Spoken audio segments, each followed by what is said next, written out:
교회에서 두 번째 시간입니다. 지난 시간에는 우리가 전체적인 개론을 교회사에 대해서 했었고요. 오늘부터 이제 계속해서 교회사의 역사를 들어가려고 했었는데 교회의 개념을 좀 먼저 알고 가야겠다 이런 생각이 들어서, 왜냐하면 교회의 개념을 논하는 것은 교회사에서 다루는 분야는 아니고 조직신학, 교의학에서 다루는 분야입니다. 그렇기 때문에 이제 교회사에서는 교회의 개념은 다루진 않지만, 왜냐하면 이것을 안다고 생각하고 이제 전제가 되는 거예요. 근데 이제 교회의 개념을 여러분들이 안 들은 것은 아니지만, 교회사를 하기 때문에 교회가 개념이 뭔지는 한번 둘러보시고 가셔야 더 이해가 쉬우시겠죠. 그래서 분야는 다릅니다. 이 신학 분과에서 파트가 다르지만 교회사 파트하고 조직 신학 파트는 달라요.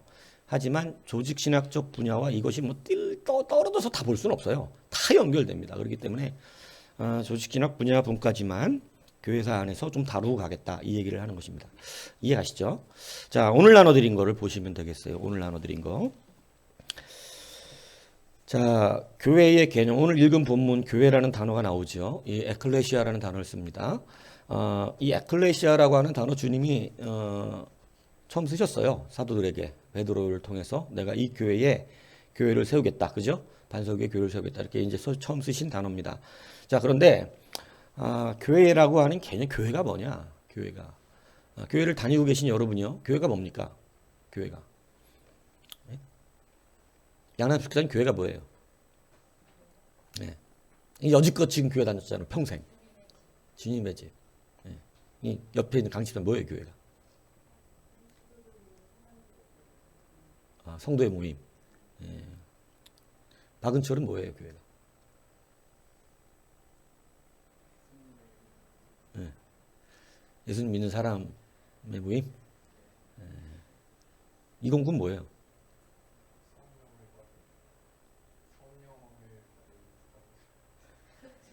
성령을 받은 사람들의 모임? 자, 일단 이제 우리 개신교회가 규정하는 교회의 개념은 구원받은 백성들의 모임입니다. 구원받은 백성들의 공동체. 그러니까 택한 백성들의 모임이죠.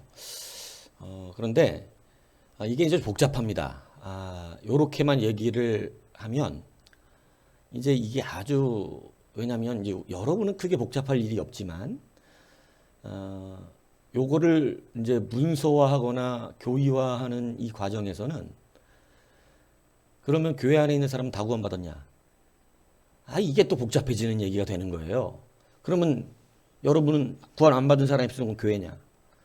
누가 구원받았냐? 이런 문제가 이제 이 신학을 하는 우리들의 입장에서는 이제 그냥 단순히 정의될 수 있는 문제가 아닌 거죠. 그러니까 이것이 당연히 많은 사람들이 교리적으로 싸웠겠죠. 서로. 그래서 교의학이 발전된 거고, 그러다 보니까 이제 교회의 개념도 사실은 단순하지는 않다. 그리고 교파마다 교회의 개념을 다르게 생각하기도 합니다. 그래서 우리가 교회의 개념이 한번 정리를 하지 않으면 교회사를 공부하면서 교회가 뭔지를 모르고 공부하는 이렇게 되는 거가 될 수 있다는 거죠. 교회의 개념을 이해하고 난 뒤에 교회사를 공부하면 하나님이 교회의 개념을 세우기 위해서 어떻게 일하셨는가가 느껴지겠죠. 이해 가세요? 예. 교회가 뭔지를 모르고 교회사를 배우면 그냥 일반 세계 역사예요. 그런데 교회가 뭔지를 알면 하나님이 왜 자꾸 이렇게 일하셨는가가 느껴지잖아요. 하나님 교회를 세우시겠다고. 예수님이 오늘 읽은 본문에 내가 이 반석에 교회를 세우겠다고. 내가. 그게 교회사예요.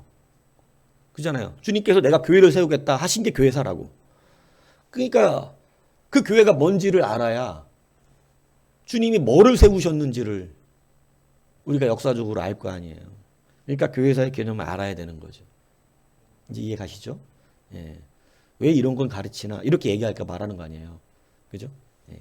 자, 교회라는 단어는 무슨 단어를 쓰나요? 우리는 에클레시아로 알아요. 우리는. 그러나 에클레시아만 교회라는 단어를 지칭하는 단어는 아닙니다. 성경에는 교회를 단어를 지칭하는 말들이 또 나와요. 이제 이것이 에클레시아로 규정된 것은 이제 주님의 사용과 초대교회, 지금도 말하는 초대교회라고 하는 것은 사도 시대의 교회, 초대교회, 이 초대교회 시대에 에클레시아로 사용하기 시작했기 때문에 우리가 에클레시아로 교회로 얘기하는 것이지. 그 전에는 상당히 복잡합니다, 이게. 예. 자, 그러니까 에클레시아는 일단 에크라고 하는 단어와 칼레오라고 하는 단어, 거기 앞에 에크와 칼레오를 합성해서 에클레시아가 된 거예요. 예, 그래서 이 에크와 칼레오의 합성으로, 그러니까 무엇으로부터 불러내다라는 의미가 바로 에클레시아라는 뜻입니다. 불러내다라는 뜻이죠. 자, 그런데 이 불러내다라고 하는 의미로 교회의 어원적 의미로 교회를 규정하려면 되게 복잡해집니다. 이것이. 예, 그러니까 이 단어만 가지고는 교회의 의미를 빼내기가 어려워요. 에클레시아라는 단어만 갖고. 자, 그래서 이제 우리가 조금 많이 이해를 좀 잘 하셔야 되는데, 그래서 이 에클레시아는 최초에는 교회라는 단어로만 쓰이지 않았기 때문에 그래요. 사람들이 모여 있으면 다 에클레시아라 그랬어요. 예, 무슨 얘기인지 아시죠? 그런데 그 앞에 구원받은 자들의 모임이라고 하는, 성도들의 모임이라고 하는 이 수식이 된 건 교회가 에클레시아를 그렇게 써먹었기 때문에 그렇게 된 것이지, 원래 에클레시아라고 하는 단어는 모든 모임을 다 말하는 거예요. 소집하는, 불러 모은, 이런 것이 다 에클레시아였어요. 헬라어에서. 왜냐하면 헬라어는 기독교 언어가 아니에요. 기독교가 헬라어 문화권에 들어갔기 때문에 헬라어를 쓴 것이지, 뭔 얘기인지 이해가시죠? 헬라어는 그리스어잖아요. 그리스에는 교회라는 개념이 없어요. 그냥 모이다고 할 때 에클레시아를 썼던 거겠죠. 자, 그러니까 에클레시아는 원래 교회의 용어가 아니에요. 예. 그러니까 이런 걸 기본적으로 아셔야 돼요. 그러나 에클레시아를 교회에서 헬라어를 교회라는 단어로 쓰기 시작하면서 우리는 이제 단어와 용법이 바뀐 거죠. 그래서 에클레시아를 교회다 표현한다. 이렇게 하니까 에클레시아를 단어의 어원에서 교회라는 의미를 찾아내는 시도는 무의미하죠. 왜냐하면 원래 교회 용어가 아니니까. 원래 바깥에서 쓰던 용어를 교회가 가져다가 쓴 거니까. 이해 가시나요? 이해 가시죠? 예. 자, 그러니까 단어의 어원의 기원에서 교회라는 의미를 찾아낸다는 것은 조금 정확하지 않게 될 수 있어요. 근데 그걸 시도했던 게 루터예요. 개혁을 하면서 교회의 개념을 다시 잡아야 될 거 아니에요. 그죠? 그러니까 그 교회의 개념을 잡으려고 단어적인 의미에서 찾았는데, 단어적인 의미로서는 교회의 의미를 정확하게 찾아내기 어렵습니다. 루터도. 예. 자, 그래서 이제 조금씩 교회의 의미가 바뀌는 거죠. 자, 그런데 이제 우리는 성경적인 교회를 알아야죠. 성경적인 교회. 자, 그래서 이 교회를 단순하게 규정한다는 것은 매우 어려운 문제입니다. 예, 그러죠? 예, 왜냐하면 이것을 신학적으로 초대교회부터 연구해가지고 교회를 규정시키고 간 적이 없어요. 예, 그런데 어떻게 초대교회 사도들은 이걸 썼는가? 그게 우리의 개념이 돼야 되는 것이죠. 예, 자, 그래서 원래 70번역, 70인경 아시잖아요. 들으셨죠? LXX. 그죠? 예, 그러니까 70인역의 번역이 그 과정에서 이제 에클레시아라는 단어와 구약의 이 단어를 무엇이랑 연결시켰냐면 두 가지의 단어가 좀 중요합니다. 이 어원적 의미에서 거기 써놨어요. 뭐냐면 이 에다라고 하는 단어가 뭐냐면 이스라엘의 총회. 하나님께서 막 구약에 보면 총회란 단어가 나오잖아요. 총회, 회중, 그죠? 이게 다 에다란 단어예요. 총회, 회중. 근데 보통 우리가 총회가 교회라는 의미로 쓰임 받을 수 있겠죠. 그죠? 이스라엘의 회중, 교회라고 이렇게 표현하는 거잖아요. 그러니까 에다가 교회에 대한 의미로 쓰이는 단어가 된 것이고, 구약에서, 그죠? 그리고 또 칼이라고 하는 단어가 있어요.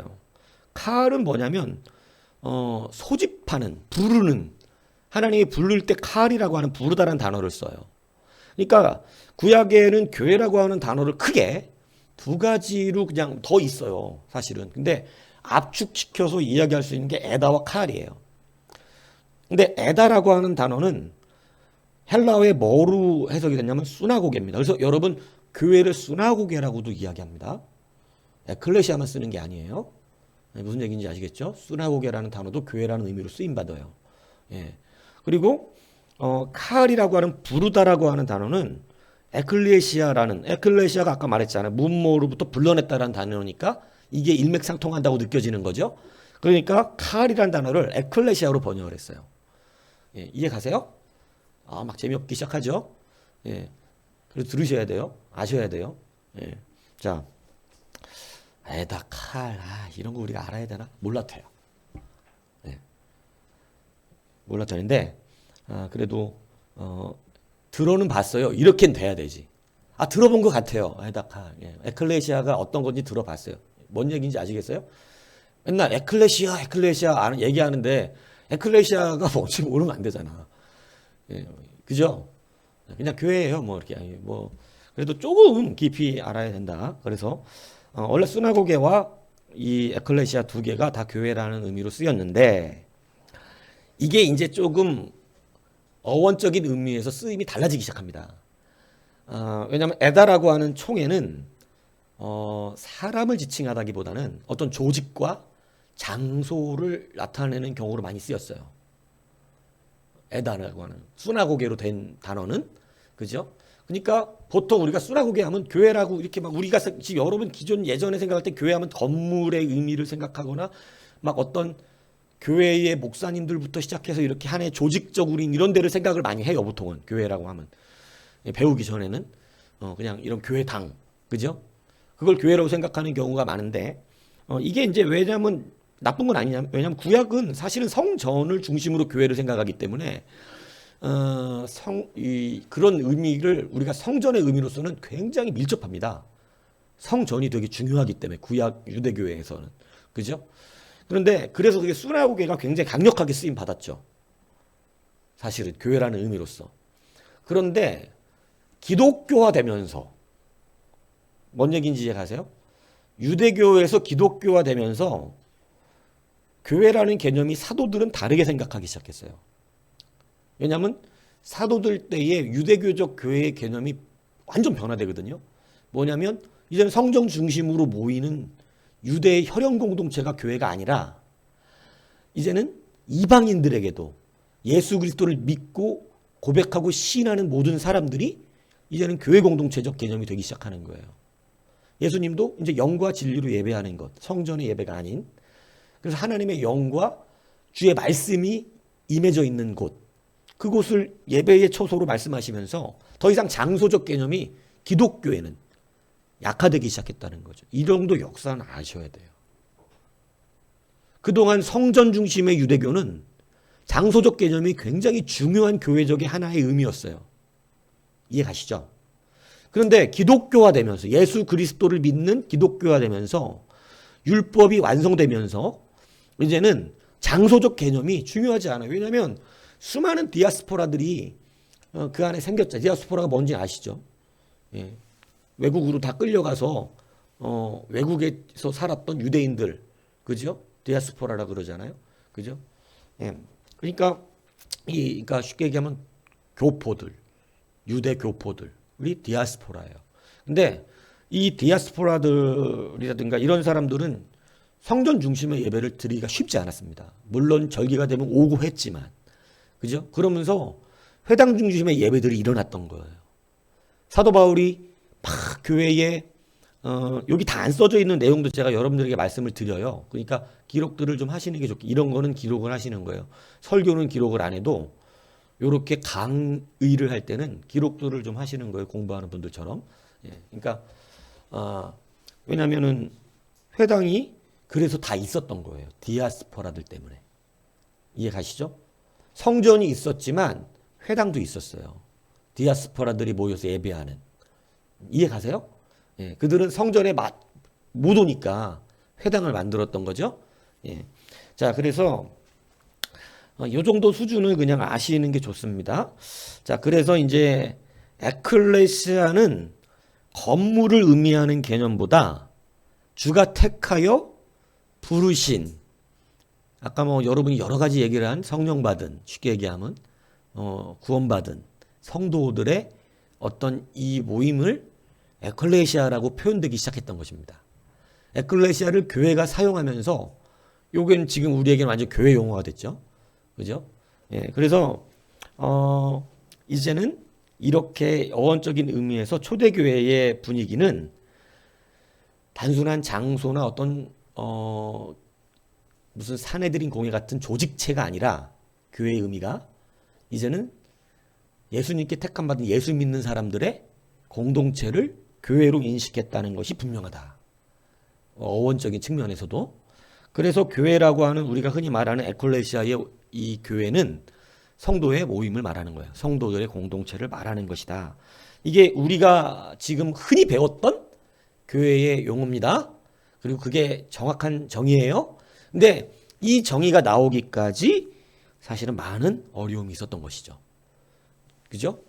근데 이것이 사실은 사도들이 우리에게 규정해준 교회 공동체의 정의예요. 교회의 정의. 그렇죠? 그래서 이렇게 우리가 믿고 초대교회가 시작된 거예요. 교회의 개념이. 자, 그런데 이것이 이제 뭐 우리가 영어에 이제 처치라고 하잖아요. 교회를 처치. 이것이 헬라어의 퀴리아콘에서 어원이 된 겁니다. 그게 뭐냐면 주님께 속한 자라는 뜻이에요. 그래서 처치라고 하는 영어는 또 헬라어의 퀴리아콘, 주님께 속한 자. 이 교회의 의미가 또 있어요. 그죠? 그러니까 이러한 의미에서 이제 교회라고 하는 의미는 주님께 택한 바, 주님이 부르신, 주님이 자기의 백성으로 택하신 모든 사람들의 모임, 공동체. 왜 이렇게 공동체를 강조하냐면 성경이 그렇게 말을 하기 때문에 그래요. 예, 무슨 얘기인지 알겠습니까? 예, 그래서 개인 한 사람을 개혁주의적 교회에서는 교회로 보질 않습니다. 예, 모여야 되는 거죠. 내 이름으로 두세 사람이 있는 곳이죠. 예, 그래서 교회는 사실은 모인다라고 하는 조직적인 분위기도 있고 공동체적인 분위기도 있고, 근데 조직체와 공동체가 달라요. 이 의미를 여러분들이 이제 이해를 해야 돼요. 교회를 이해하려면. 자, 그래서 이게 교회를 공부한 교회가 뭐냐? 이 교회 하나만 공부하는데도 이렇게 교회라는 개념만 공부하는데 시간이 걸려. 뭔 얘기인지 아시죠? 예, 너무나 편하게 신앙생활 해왔죠 그동안. 예, 이런 거 하나도 그냥 안 하고. 예, 근데 이런 걸 아셔야 돼요. 조금씩. 교회 개념 모르고 교회 말하기 어렵잖아요. 그죠? 예. 자, 그래서 이것은 이 공동체는 조직체와 약간의 개념이 다릅니다. 이 개념이 달라요. 이것을 이해를 해야 카톨릭적 교회와 종교개혁적인 교회의 구분을 할 줄 알게 되는 거예요. 자, 그래서 사실 이제 유대교는 제가 여기 다루지 않았지만 유대교는 선민의식을 갖고 있어요. 그래서 유대교는 이제 모세 이후에는 성전을 중심으로 여호와의 신앙이죠. 성전을 중심으로 율법을 지키는 유대 혈연 공동체입니다. 그게 자기네들의 교회예요. 예, 그죠? 그래서 자기네들의 거기에서 출교를 당하면 교회가 되지 못해요. 그러니까 굉장히 우리가 예수님 시대에 무서워했던 이유가 이 유대교 출교를 당하면 하나님의 백성으로부터 끊어진다고 하는 개념이에요. 이 개념은 사도 바울 신학에도 그대로 반영이 됩니다. 교회에서 출교해요. 이 초대교회, 이 사도 시대의 교회도 출교를 한다고. 사도들이 출교시켜버려요? 나오죠, 내용? 모르세요? 예. 사도 바울이 출교시킵니다. 교회에서 쫓아낸다고. 계속해서 말썽을 부리는 사람들은. 그죠? 출교 제도가 있어요. 근데 이게 구약 공동체 안에서 없었던 게 아니에요. 그래서 구약의 유대교 안에도 있었던 것인데 이제는 이것이 영적으로 바뀌죠. 예. 그래서 출교라는 제도가 있어요. 예. 그러니까 교회, 성경에 있는 교회의 모습을 현대적 종교개혁 안에서 이것을 다 반영시켜 놓은 교회상이 지금 종교개혁적 교회인 거예요. 그래서 여러분들이 이 교회의 개념을 모르면 교회가 하는 것을 단순히 감정적으로 받아들입니다. 교회가 사랑이 어쩌고저쩌고 아주 무식한 소리를 하는 거예요. 성경 공부 똑바로 했으면 그런 소리를 함부로 못해요. 왜냐하면 초대교회 분명히 출교가 있고 있어요. 7일을 한다고. 예.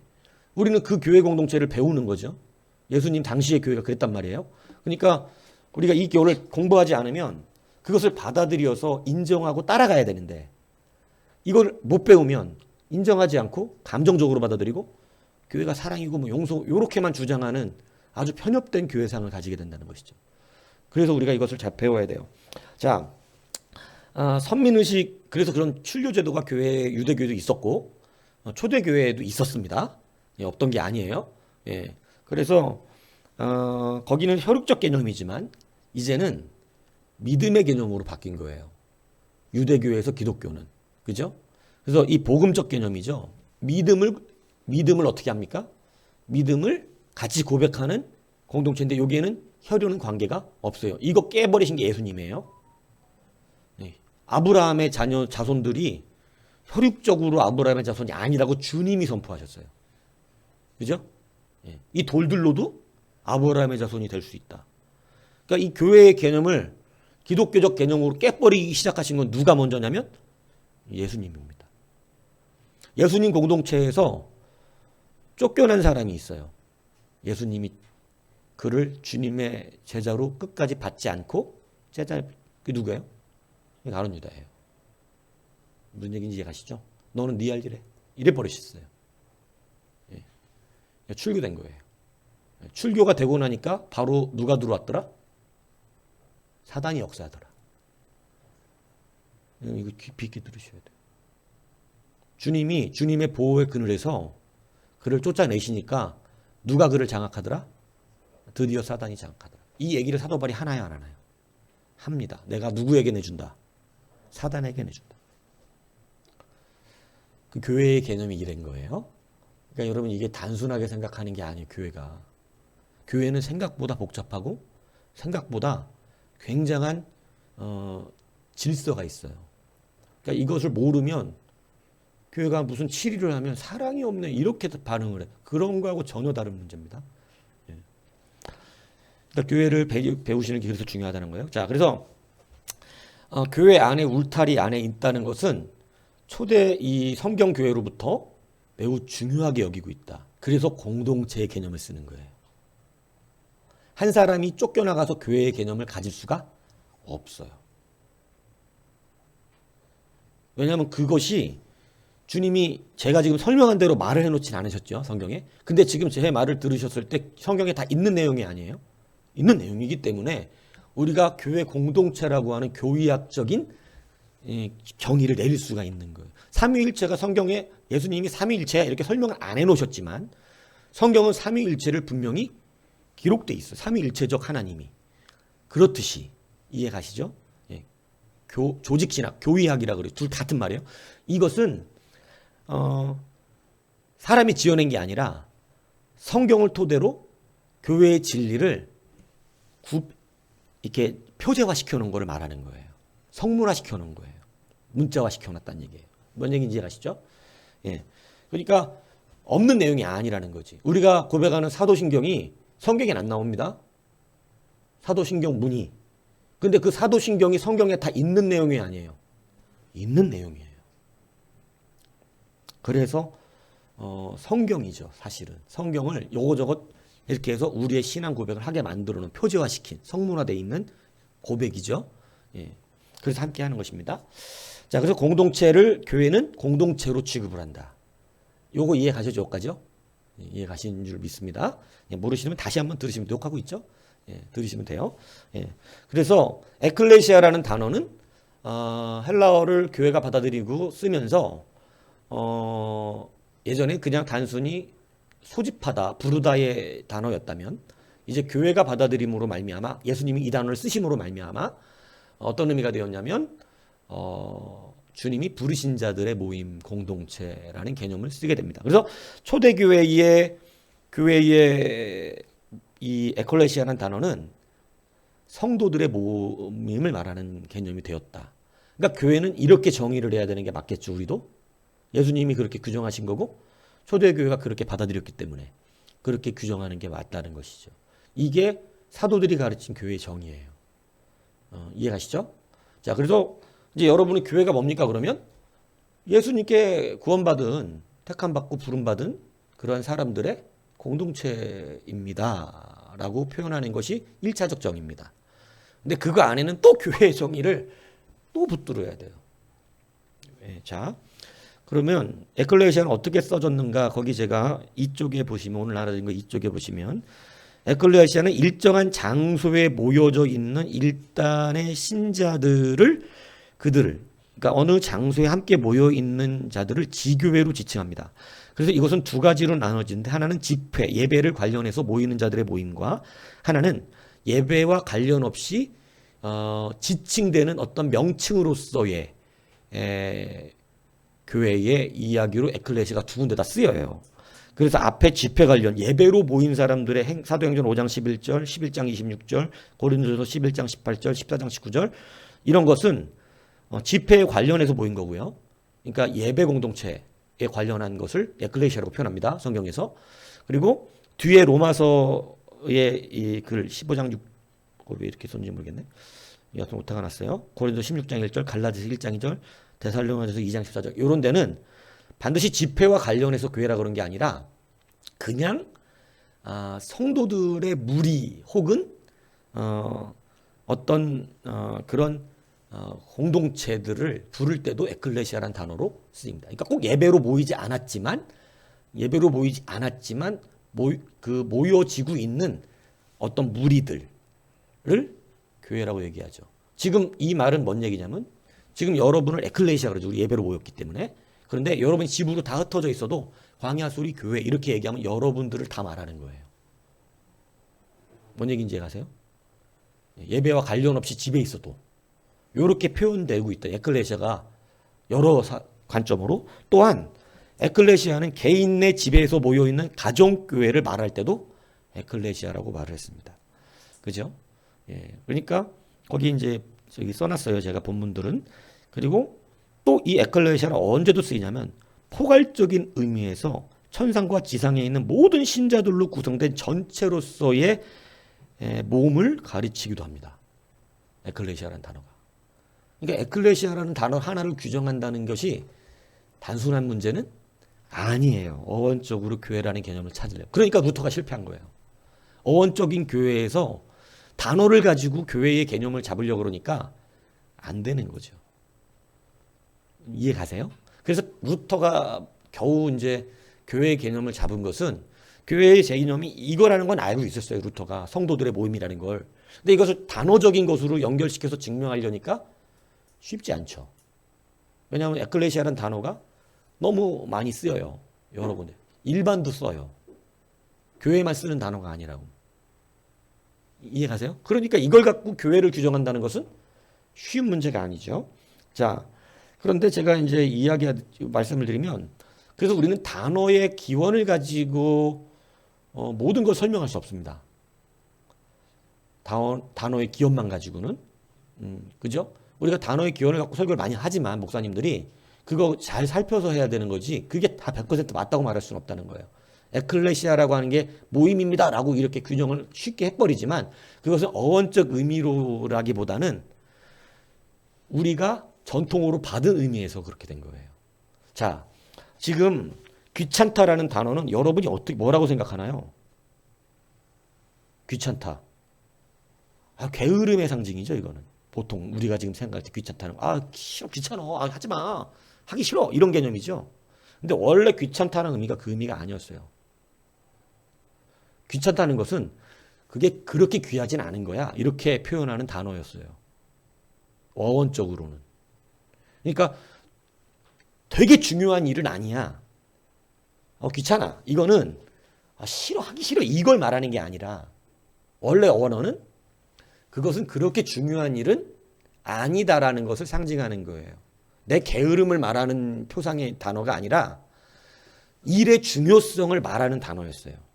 그것은 그렇게 귀한 것은 아니니까 지금 뭐 조금 내비둬도 된다라는 단어였는데 지금 이렇게 단어를 이해하는 분 있습니까? 지금 단어는 원래 의미와는 완전 달라졌어요. 그죠? 이런 단어가 많을까요? 안 많을까요? 한국에도. 되게 많습니다. 원래 의미하고는 전혀 상관없이 쓰여지고 있는 단어들이 많아요. 에클레시아라는 단어도 그렇게 변화되는 것이죠. 이해 가시죠?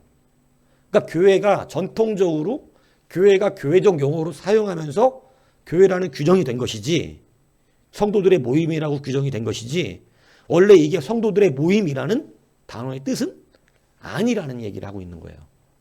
그러니까 이것을 인문학자들이 이 어떤 언어학자들이 만나서 에클레시아라는 단어를 물어봤을 때 교회가 뭡니까? 언어학자가 예수 안 믿는 에클레시아 뭐예요? 그러면 성도들의 모임이요. 이렇게 말하면 헬라어에서 성도들의 모임이란 뜻이에요. 이렇게 말하면 그거 그 뜻 아니에요.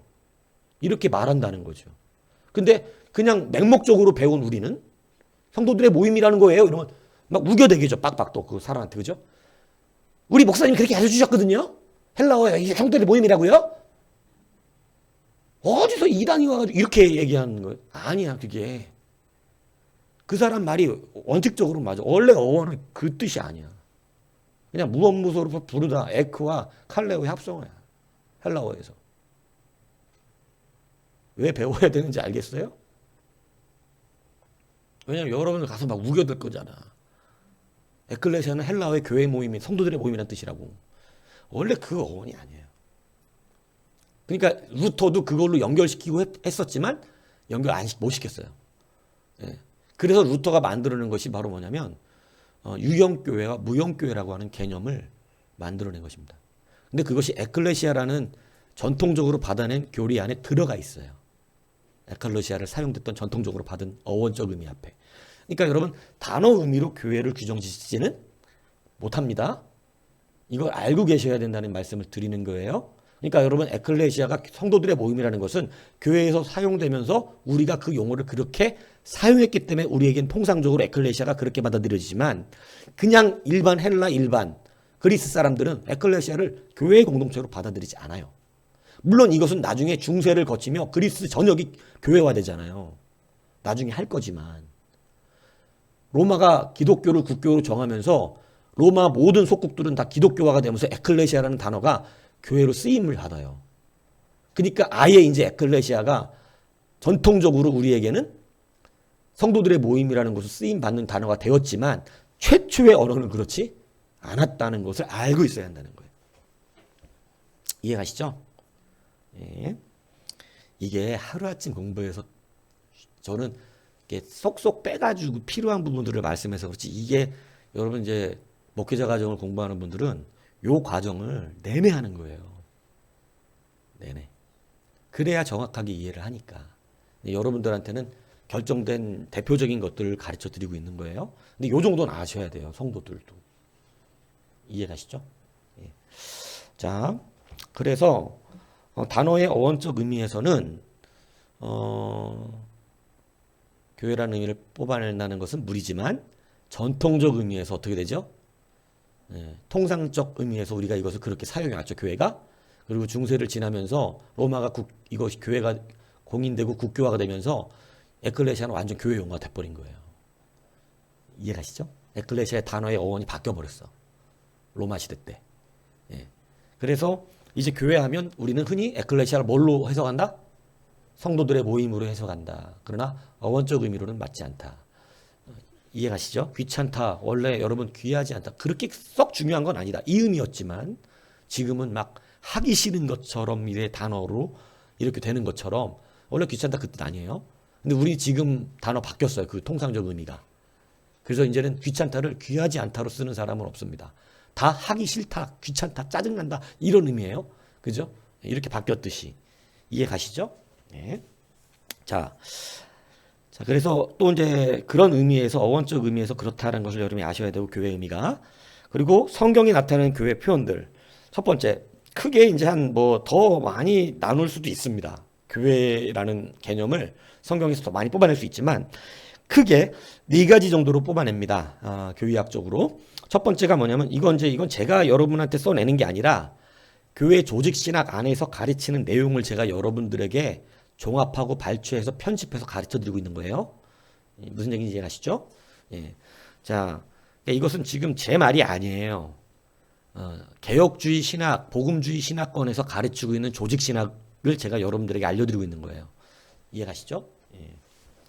자, 성경이 나타내고 있는 교회의 표현들은 첫 번째가 그리스도의 몸이라고 하는 단어로 쓰임받습니다. 그러니까 이건 뭐 대학자들이 다 옛날 교부 때들부터 내려온 것을 이렇게 지금 편집해 놓은 거니까 이건 뭐 이상 목사 한 사람이 이렇게 만들어낸 얘기가 아닙니다. 이게 어마어마한 역사적 전통을 갖고 내려온 이야기들을 얘기하고 있는 거예요. 자, 그래서 어떤 학자들은 이 표현이 교회에 대한 신약 성경의 완전한 정의라고 이렇게 말합니다. 그런데 이 표현만 갖고는 교회의 말을 다 담을 수가 없어요. 그리스도의 몸이라고만 가진 걸로 교회를 다 표현할 수가 없어요. 예. 왜냐하면 너무 다방면으로 쓰이기 때문에 그래요. 예. 그죠? 예. 그래서 이것을 보편의 교회뿐 아니라 단일한 회중에게도 적용이 되고 있어요. 그리스도의 몸이라는 개념은. 그래서 그냥 교회라는 규정을 하기가 쉽지 않은 거예요. 그리스도의 몸을 교회의 100% 정의다 이렇게 말할 수는 없고 교회의 한 정의예요. 이해가시죠? 이 용법에 의해서 그렇다는 얘기예요. 교회의 한 정의지 교회가 뭡니까? 그리스도의 몸입니다. 이렇게 딱 규정을 못해. 교회의 한 정의. 그것들에 종합된 게 에클레시아. 에클레시아는 주님께 부름받은 구원받은 백성들의 모임, 공동체. 이렇게 이걸 다 종합해서 그 단어가 나온 거예요. 이해가시죠? 자, 그리스도의 몸이라고 하는 이러한 말을 해요. 근데 이 말은 보통 지교회와 보편교회를 포함하는, 보편교회라고 하는 얘기를 잘 모르죠. 보편교회는 이제 나중에 다시 또 설명을 해요. 유형교회와 무형교회라고 나뉘고, 이것을 루터는 그렇게 말하는데 칼빈이 약 67년 정도 차이가 나나 그래요.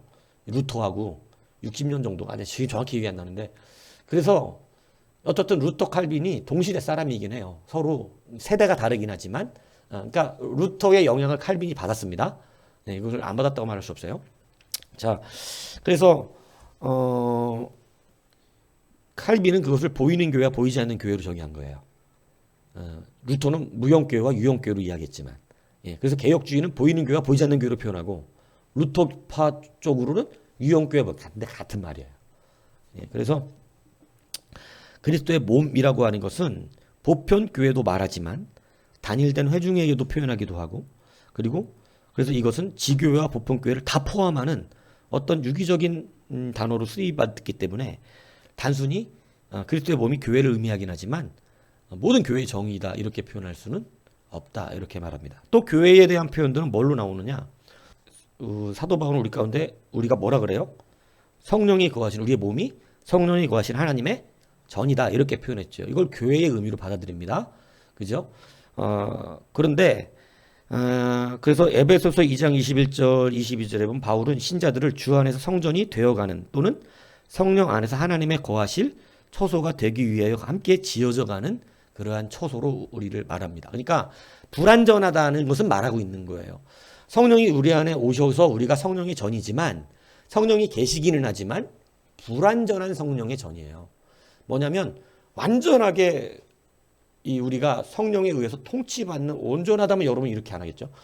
그게 아니라 성령이 계시긴 하지만 우리가 성령 안에서 온전하게 그 앞에 순종되지는 않아요. 사실은. 예. 아직도 우리에게 죄성이 남아서 사도 바울이 말한 것 같아요. 사도 바울이 성령 안 받은 사람 아니잖아요. 성령 받았는데 뭐와 뭐 사이에서 갈등해요? 죄의 법과 하나님의 법 사이에서 오호라는 공고한 자로다 이렇게 표현하면서 둘 사이의 갈등을 얘기하는 것처럼 완전하지 않고 우리는 계속해서 어떻게 되는 존재다? 지어져가는 존재다. 이렇게 표현하고 있다는 것입니다. 자, 그래서 성령의 전이라고 하는 것은 우리가 불완전하기 때문에 완전한 전이라고 표현할 수는 없어서 이것은 미래의 이상적인 보편교회에 적용되는 것으로 이야기합니다. 보편교회라고 하는 것은 완전한 하나님의 교회를 말하는 거예요. 완전한 하나님의 교회. 이건 제가 좀 뒤에 있다가 다시 설명할 테니까 그렇게 알고 듣고 계시면 돼요. 자, 그래서 베드로도 신자들이 산돌같이 신령한 집으로 세워진다고 베드로 전서 2장 5절에 우리 가운데 말을 했죠. 이게 성경이 말하는 교회의 어떤 의미적인 부분입니다. 세 번째 뭐냐?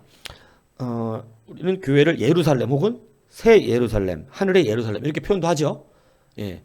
그래서 이 세 가지 형식이 성경 모두에서 거기 써놨어요. 갈라디아 4장 26절, 히브리서 12장 22절, 계시록 21장 2절 이렇게 다 나타나고 있습니다. 예. 다 교회에 대한 의미가 이렇게 많아요. 자, 그래서 구약에서 예루살렘은 하나님이 하나님의 백성들과 접촉하는 상징적인 장소죠. 그래서 스랍, 이 천사들이죠.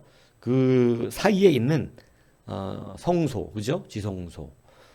그렇게 의미를 하기도 합니다. 그리고 신약교회에서는 구약이 예루살렘에 해당하는 영적인 기관으로 간주되어져서 교회를 예루살렘으로 부릅니다. 그래서 우리는 교회라는 다른 의미로 예루살렘, 새 예루살렘, 새 이게 다 신학적 근거에 의해서 우리가 하는 것이지 그냥 하고 있는 게 아니에요. 예. 그래서 찬송가를 작사할 때도 신학을 모르면 작사가 엉터리가 되는 경우가 있습니다. 신학적 깊이가 없이 작사를 하면 신학을 공부했다 그래서 다 똑바로 아는 건 아니거든요. 예. 이런 거 공부 다 하는 게 아니에요. 신학했다고 그래서 신학했다고 그래서. 그러니까 막 작사를 하는 경우가 있어요. 전혀 이 성경이 말하는 성경적이지 않은 가사들이 많아요.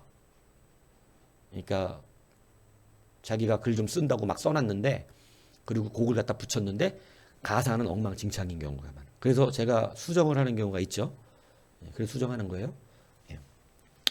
자, 그래서 신학적인 근거가 가사에도 전달이 되는 이런 교회의 개념을 모르면 교회를 자기식으로 교회를 개념하는 가사들도 나와. 예. 뭔 얘기인지 알겠어요? 그러니까 이단이 돼버리는 거예요. 자기는 이단 아닌데 모르니까. 예.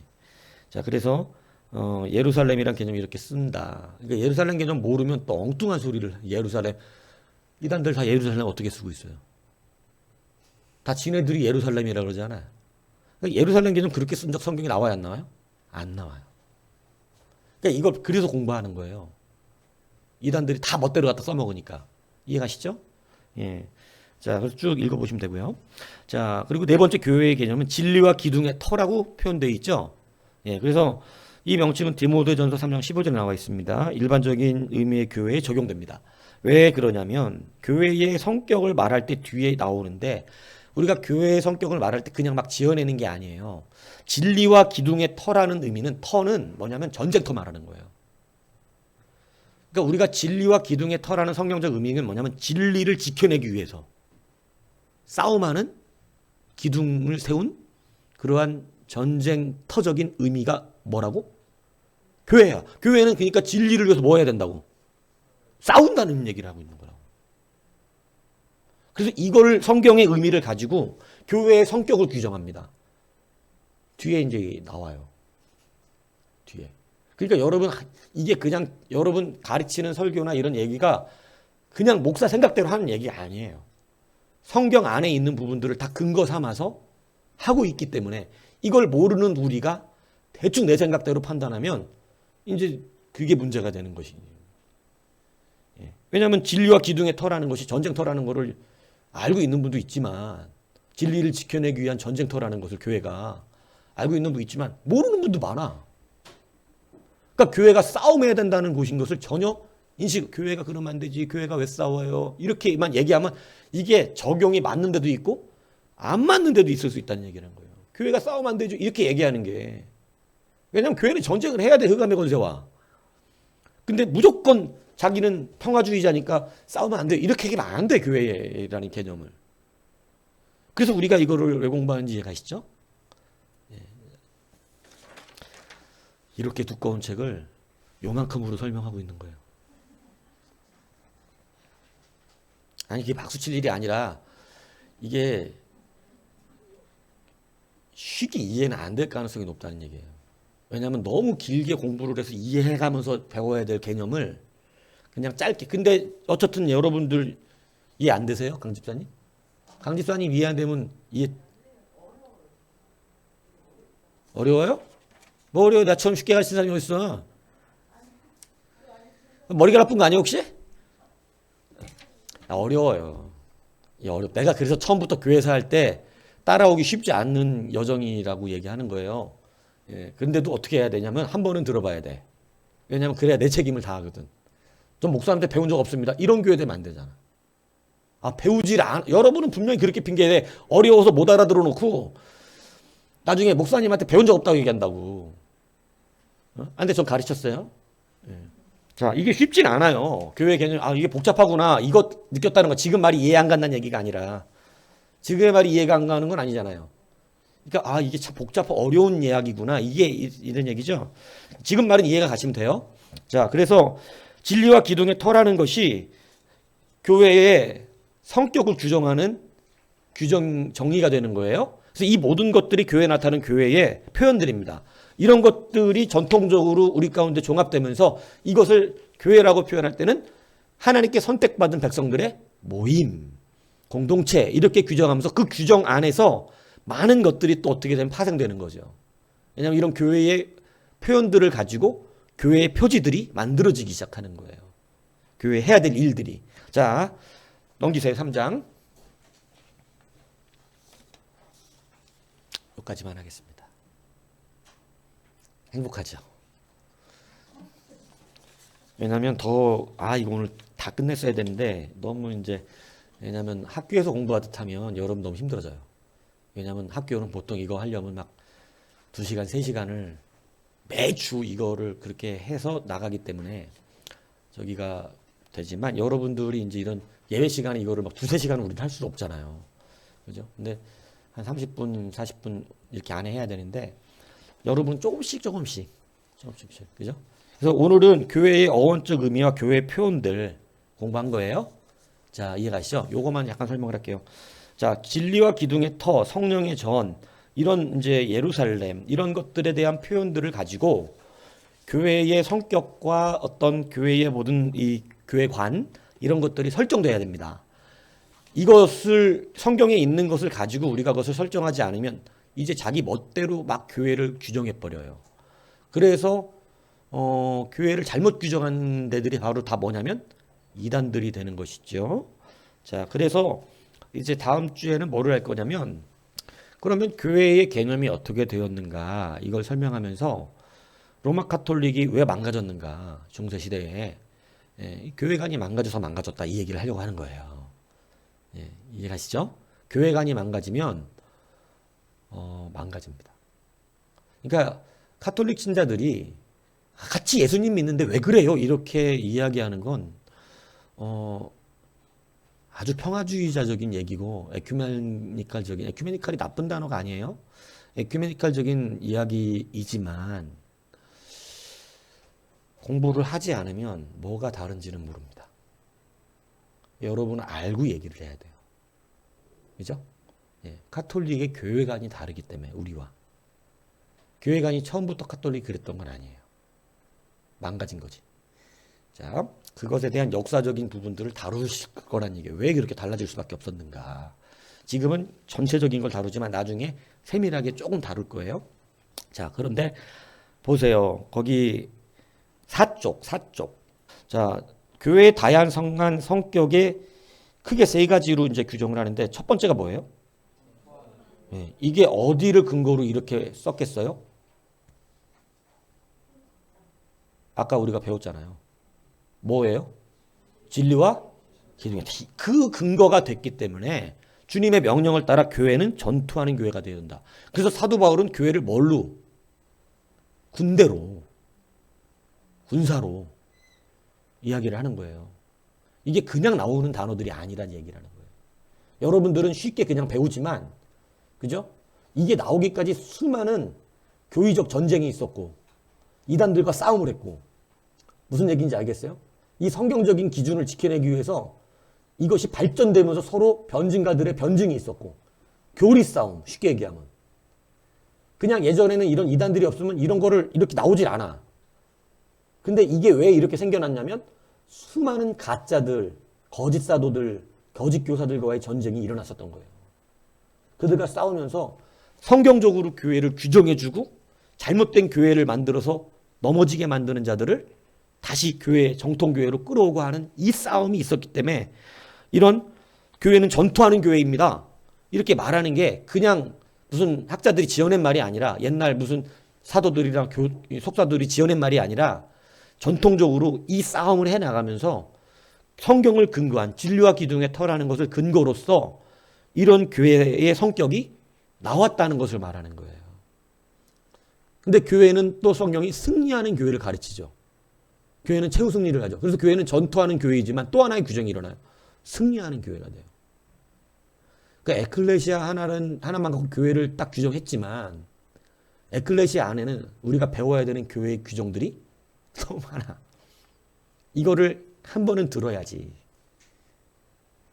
그래서 여러분이 지금 설교 시간에 듣고 있는 너무 편하게 왜냐하면 여러분을 가르치는 사람들이 이것을 자기 돈 내가면서 죽어라고 공부하고 개념을 이해하고 왜 그랬는지 역사를 공부하고 교육학적으로 왜 이렇게 발전했는지 수많은 교부와 속사도와 학자들을 공부해 가면서, 그리고 거기에서 또 막 시험에 들어가면서, 왜냐하면 수많은 거짓된 이론들을 접하면요, 사람이 자기도 시험에 들어요. 이것을 목회자들이 대신 감당하고 여러분들에겐 시험에 들지 않을 만한 것들만 해서 좋은 믿음으로 만들기 위해서 가르치고 있는 것이지. 그래서 목사들을 존중해야 됩니다. 이분들이 날로 먹고 있는 게 아니다. 보고 이게 한 사람이 다 할 수도 없어. 수많은 전문적인 학자들이 다 만들어서 종합을 해서 그나마 누군가가 수고해서 짜집게 해서 또 종합을 해줬기 때문에 목사들도 그걸 배우고, 근데 그것도 양이 이만큼이니까 그걸 또 요만큼 만들어서 여러분에게 주고, 여러분 또 요만큼을 한 장짜리로 만들어서 전도하고, 이 과정이 있다는 거지. 이게 얼마나 귀한 것인지 아시겠어요? 자, 기도하겠습니다.